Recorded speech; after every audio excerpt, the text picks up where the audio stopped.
Привет, на связи SpaceMog, и сегодня поговорим про историю создания продукта, вообще с чего начиналось и как мы пришли к созданию этого продукта. Лично я, как основатель и создатель компании, в кальянной индустрии уже более 7 лет, с 2013 года. Начался мой путь того, что я открыл свою первую кальянную в 2013 году, потом в 2015 открыл вторую, третью, потом мы уже открылись в другом городе, Омске, потом у нас была уже сеть кальянных по России, упаковали свою франшизу, даже в Архангельске открылись.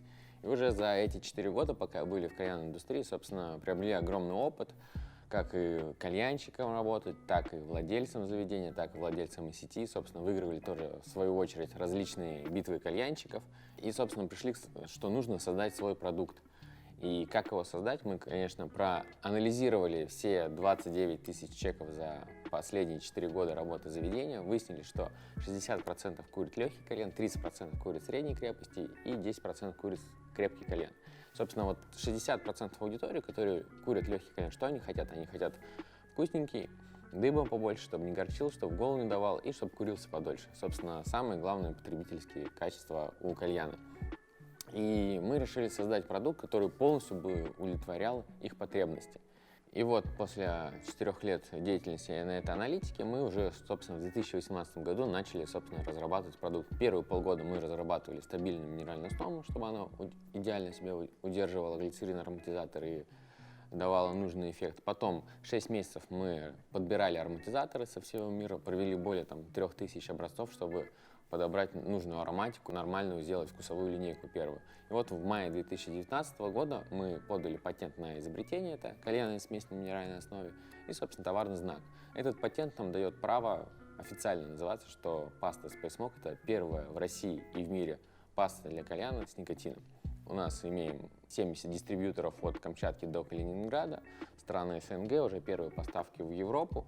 Пройдя, собственно, эволюцию развития кальянной индустрии там, с 2013 года по 2020 год, мы четко видели, как продукты появлялись. Это Альфакер, Старбас, Танжир, Досайт, все табаки на рынке.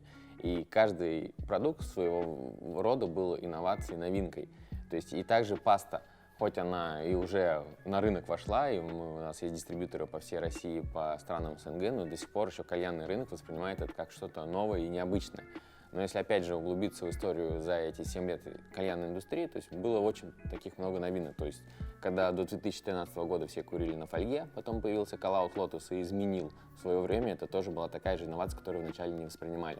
Потом были первые российские кальяны от Ивана с диффузорной тягой из авиационного алюминия, хотя до этого все курили Халил Мамун, и, собственно, также чайные смеси. Всем знакомые, когда первым на рынке появилась чабака, хотя до этого все воспринимали только табак. Так и паста, когда мы ее создали и начали разрабатывать первый год, ее также не воспринимали, обзывали гелей, смазкой, как только этого не было, но сейчас, когда мы имеем дистрибьюторов по всем регионам России, этот продукт уже нормально воспринимается, все люди поняли его преимущество, то, что это реально вкусно, долго курится, это менее вредно, это очень удобно для дома и есть преимущество для всех сторон, поэтому можно сказать, что это обычный жизненный цикл инноваций, когда вначале продукт не воспринимают, но потом все на него приходят и уже не хотят обращать внимание на, собственно, старые продукты. Поэтому это абсолютно нормально. Мы развиваемся, мы постоянно усовершенствуем собственный продукт. Мы, знаете, как iPhone, когда каждая новая модель телефона, она лучше предыдущей, также и у нас у пасты нашей. Каждая новая формула все лучше предыдущей. Но это не значит, что она там какая-то была хуже. Нет, она просто совершенствуется, как и все в этом мире развивается. Дальше мы уже поговорим о составе и продукте.